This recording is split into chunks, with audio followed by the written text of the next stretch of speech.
یا ایھا الناس اتقوا ربکم، اے لوگو اپنے پروردگار سے ڈرو، الذی خلقکم من نفس واحدہ، وہ اللہ جس نے تمہیں ایک جان سے پیدا کیا، وبث منہما رجالا کثیرا ونساء، اور اس اللہ تعالیٰ نے حضرت آدم اور حضرت حوا علیہم السلام سے ساری دنیا میں انسان پھیلا دیے۔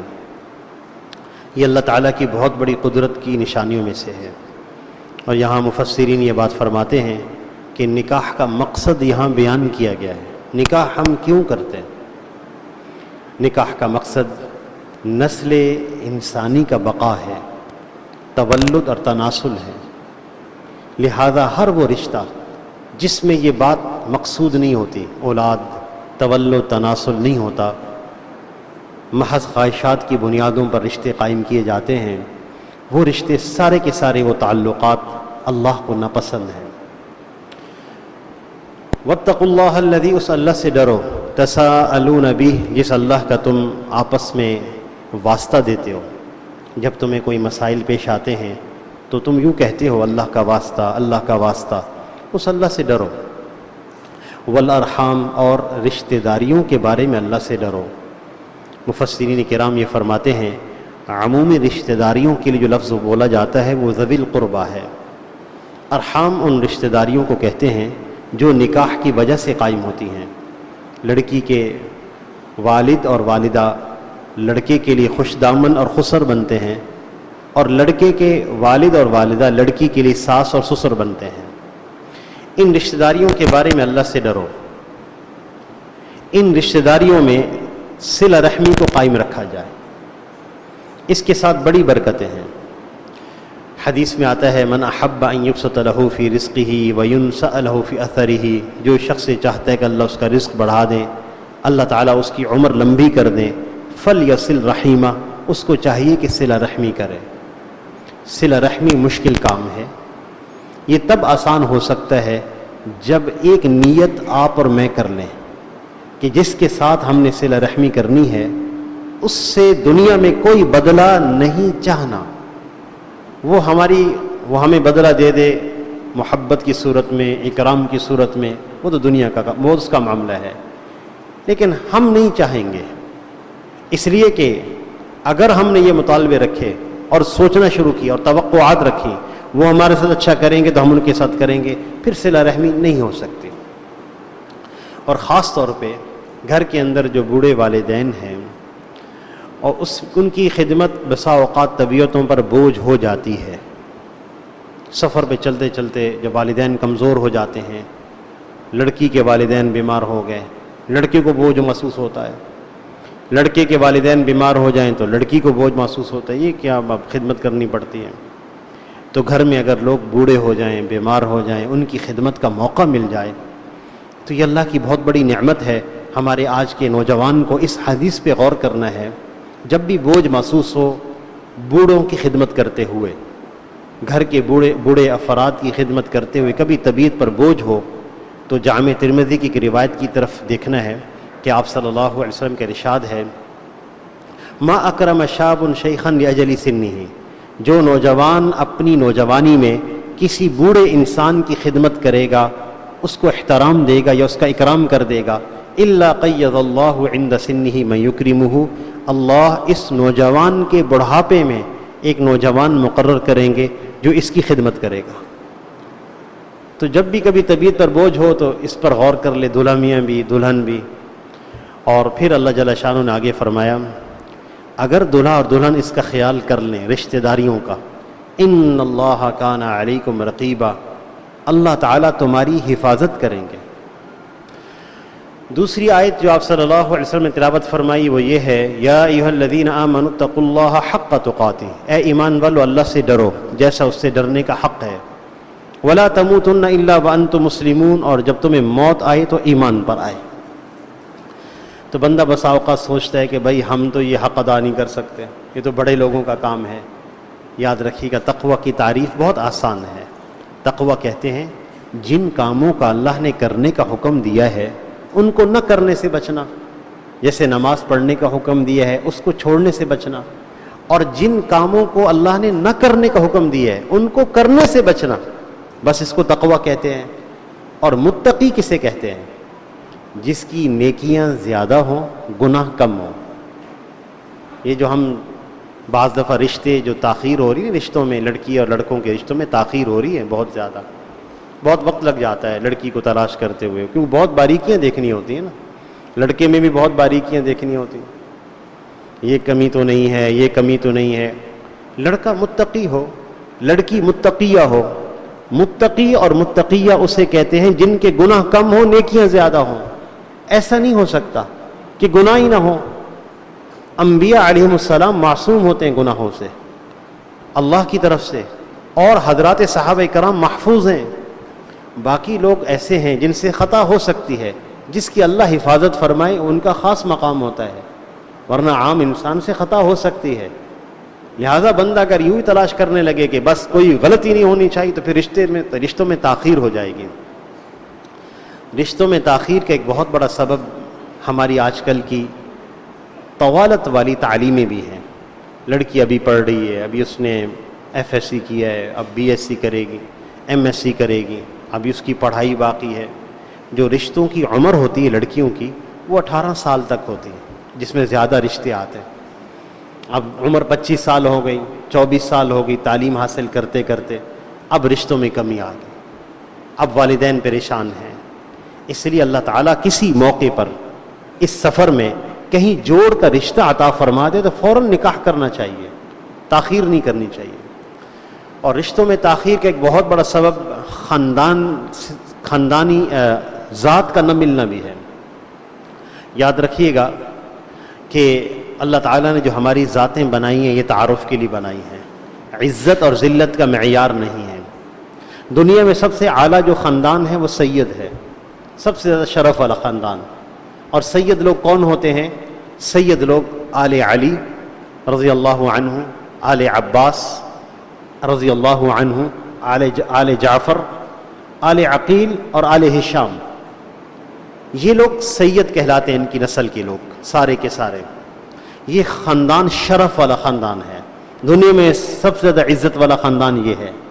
اس کے باوجود آپ صلی اللہ علیہ وسلم نے، جو کہ ہاشمی ہیں، سیدوں کے سردار ہیں، جن سے ساری سعادتیں اور سیادتیں اور شرافت جہاں سے نکل رہی ہے، وہ اپنی یکے بعد دو بیٹیاں، یکے بعد دیگرے دو بیٹیاں بنو امیہ کے نوجوان کے نکاح میں دیتے ہیں، جن کا نام ہے عثمان بن عفان رضی اللہ عنہ۔ بنو امیہ اور قریش کے درمیان لڑائی بھی تھی، بہت سابقہ لڑائی کہیں قدیم سے چلی آ رہی تھی، لیکن آپ صلی اللہ علیہ وسلم نے اپنی یہ دونوں بیٹیاں خاندان سے باہر دی ہیں۔ اس لیے یہ خاندانی بنیادوں کو درمیان میں اگر رکھیں گے کہ ہم خاندان میں شادی کرتے ہیں، اس کے علاوہ نہیں کرتے، شرف والا خاندان صرف ایک ہی ہے، سید۔ اس کے علاوہ کوئی خاندان باہم شرف نہیں رکھتا کہ آپس میں یہ زیادہ شرف والے ہیں، یہ فلاں خاندان کے لوگ کم شرف والے ہیں، ایسا نہیں ہے۔ ہاں، خاندان اور ذات تعارف کے لیے اللہ نے ضرور بنائے ہیں، اور ہمارا تعارف کا وہ ذریعہ ہے، لیکن باعث شرف نہیں ہے۔ لہذا اس سبب سے بھی رشتوں میں تاخیر نہ کی جائے۔ بہرحال تیسری آیت میں پڑھ کے انشاءاللہ بات مکمل کر دوں۔ آپ صلی اللہ علیہ وسلم نے جو تیسری آیت تلاوت فرمائی وہ یہ ہے، یا ایھا الذین آمنوا اتقوا اللہ، اے ایمان والو اللہ سے ڈرو، وقولوا قولا سدیدا، اور ہمیشہ سیدھی بات کہو۔ دلہن کو بھی خطاب ہے، دلہا کو بھی خطاب ہے، سیدھی بات کہو۔ قول سدید کہتے ہیں ایسی بات کرو جس میں ایذاء مسلم نہ ہو، مسلمان کو دکھ دینا نہ ہو۔ قول سدید کہتے ہیں مسلمان کی تحقیر نہ ہو، حقارت سے مسلمان کو نہ دیکھیں۔ قول سدید کہتے ہیں کہ کلام میں غیبت نہ ہو۔ قول سدید کہتے ہیں کہ کلام میں چغلی نہ ہو۔ یاد رکھیے گا، بسا اوقات دلہا کہتا ہے کہ میں نے تو سچی بات کہی تھی، اس کو غصہ آ گیا، اور دلہن کہتی ہے بسا اوقات کہ جی میں نے بھی تو سچی بات کہی ہے، ان کو ایسے ہی غصہ آ رہا ہے۔ یاد رکھیے گا، ہر سچی بات اللہ کو پسند نہیں ہوتی۔ غیبت سچی بات ہوتی ہے، اگر جھوٹ ہو تو بہتان بن جاتا ہے۔ چغل خوری سچی بات ہوتی ہے، لیکن چغلی کے بارے میں حدیث میں آتا ہے کہ لا يدخل الجنت قطات، چغل خور جنت میں داخل نہیں ہو سکتا، اتنا سخت نقصان۔ تو قول سدید کا اہتمام اگر دلہا اور دلہن کر لیں، اللہ تعالیٰ خاندانی اعتبار سے سکون عطا فرمائیں گے۔ اور ایک خاص نصیحت ہمارے بیٹے عبد الصمد قریشی صاحب کو اور اسی طرح طوبہ ریاض صاحبہ کے لیے. دیکھیں کہ اللہ تعالیٰ نے دو مختلف المزاج انسان بنائے ہیں. لڑکی ایک الگ مزاج ایک عورت ہے، مرد الگ مزاج کا انسان ہے.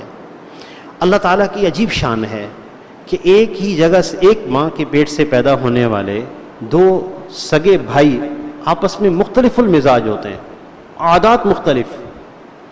ہماری شکلیں نہیں ملتی ایک دوسرے سے، انگوٹھے کے اوپر جو نشانات ہیں یہ ایک دوسرے سے نہیں ملتے. اللہ نے ہمیں مختلف المزاج بنایا ہے. اس لیے غلطی وہاں لگتی ہے کہ جب لڑکا کہتا ہے کہ لڑکی کو میرے مطابق مزاج کے مطابق ہونا چاہیے، اور لڑکی کہتی ہے دلہا کو، یہ لڑکے کو میرے مزاج کے مطابق ہونا چاہیے. یہ ہو نہیں سکتا. طبیعتوں میں اختلاف رہے گا، اللہ کی شان ہے یہ. اس کی وجہ سے کبھی کبھی لڑکے کو لڑکی سے اور لڑکی کو لڑکے سے ناگواری پیش آ جاتی ہے، آتی ہے ناگواری پیش. ہمارے نبی صلی اللہ علیہ وسلم صورت کے اعتبار سے اور سیرت کے اعتبار سے سب سے کامل ہیں. اللہ نے صورت کے اعتبار سے کامل بنایا، ان جیسا حسن نہیں کسی کے پاس. سیرت کے اعتبار سے کامل بنایا.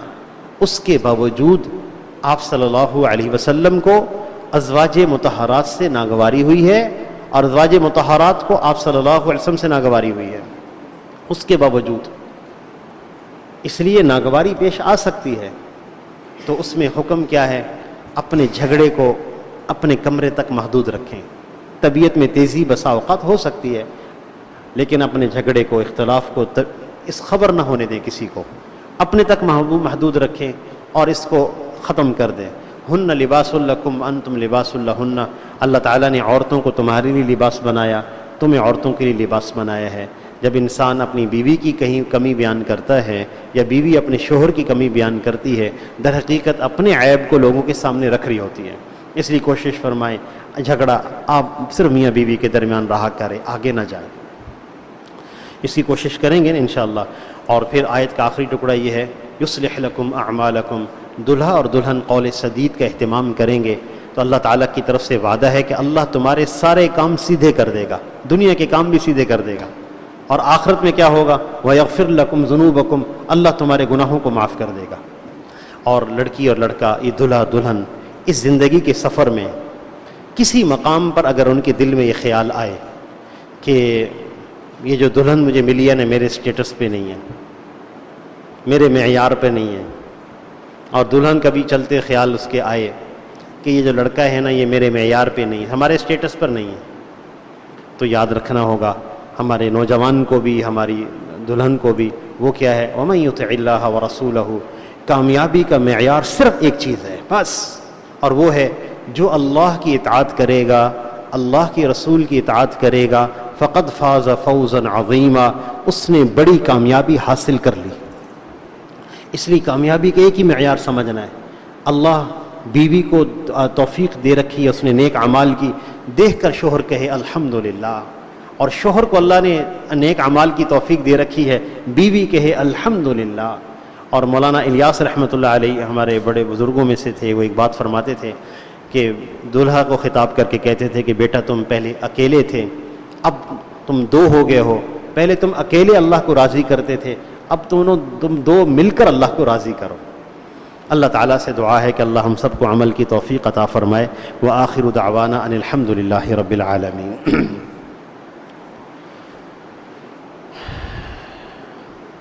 الحمد لله نحمده ونستعينه ونستغفره ونؤمن به ونتوكل عليه ونعوذ بالله من شرور أنفسنا ومن سيئات أعمالنا. من يهده الله فلا مضل له ومن يضلله فلا هادي له. ونشهد أن لا إله إلا الله وحده لا شريك له. ونشهد أن سيدنا ومولانا محمدا عبده ورسوله صلى الله عليه وسلم. أعوذ بالله من الشيطان الرجيم. بسم الله الرحمن الرحيم. يا أيها الناس اتقوا ربكم الذي خلقكم من نفس واحدة وخلق منها زوجها وبث منهما رجالا كثيرا ونساء واتقوا الله الذي تساءلون به والأرحام إن الله كان عليكم رقيبا يا أيها الذين آمنوا اتقوا الله حق تقاته ولا تموتن إلا وأنتم مسلمون يا أيها الذين آمنوا اتقوا الله وقولوا قولا سديدا يصلح لكم أعمالكم ويغفر لكم ذنوبكم ومن يطع الله ورسوله فقد فاز فوزا عظيما وقال رسول الله صلى الله عليه وسلم تنكح المرأة لأربع لمالها ولحسبها ولجمالها ولدينها فاظفر بذات الدين تربت يداك او كما قال عليه السلام. جناب عبدالصمد قریشی صاحب، میں بحیثیت نکاح خواہ کے ریاض صاحبہ کو مبلغ مہر 25,000 روپے، کل مہر جو کہ معجل ہے، روبرو گواہان اور تمام حاضرین مجلس کے آپ کے عقد میں دیتا ہوں. آپ نے قبول کیا؟ قبول. بارک اللہ لکما وجمع بینکما بخیر. دعا کر لی جائے اور خاص طور پہ دولہا دلہن کو وہ دعا دی جائے جو آپ صلی اللہ علیہ وسلم نے اپنی بیٹی کی شادی کے موقع پر حضرت فاطمہ اور حضرت علی کرم اللہ وجہہ کو دی رضی اللہ عنہما. الحمد للہ رب العالمین والعاقبۃ للمتقین والصلاة والسلام علی سید المرسلین. اللہم انا نسألک بأن لک الحمد لا الہ الا انت یا حنان یا منان یا بدیع السماوات والارض یا ذا الجلال والاکرام یا ذا الجلال والاکرام یا ذا الجلال والاکرام رب اغفر وارحم وانت خیر الراحمین. اے اللہ ہمارے گناہوں کو معاف فرما دے. یا اللہ ہمیں اپنا تعلق نصیب فرما دیں.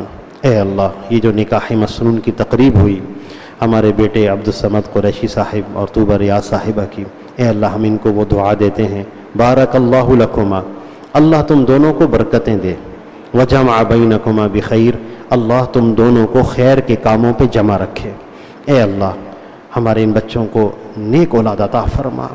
اے اللہ ہر حاسد کی حسد سے، ہر شر پہنچانے والے کے شر سے، اے اللہ ہر بد نگاہ کے دیکھنے والے کی بد نگاہی سے محفوظ فرما. اے اللہ ہمارے وہ بیٹے بیٹیاں بے نکاح ہیں ان کو جوڑ کے رشتے عطا فرما. اے اللہ جن بچیوں کی شادیاں ہو گئی ہیں ان کے نصیب اچھے فرما. اے اللہ ہم کمزور ہیں، اے اللہ ہم آزمائش کا تحمل نہیں کر پاتے.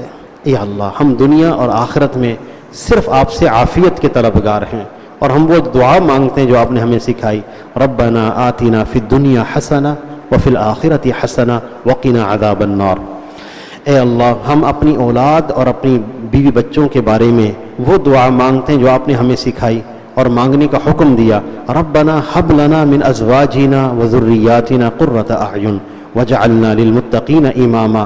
اے ہمارے رب ہمیں اپنے گھر والوں سے، اپنے بچوں سے آنکھوں کی ٹھنڈک عطا فرما اور اے اللہ ہمیں متقین کا امام بنا دے. اے اللہ ہم سب کی علت قلت اور ذلت سے حفاظت فرما. وصلی اللہ تعالی علی خیر خلقہ محمد وآلہ وصحبہ اجمعین برحمتک یا ارحم الراحمین. آمین آمین.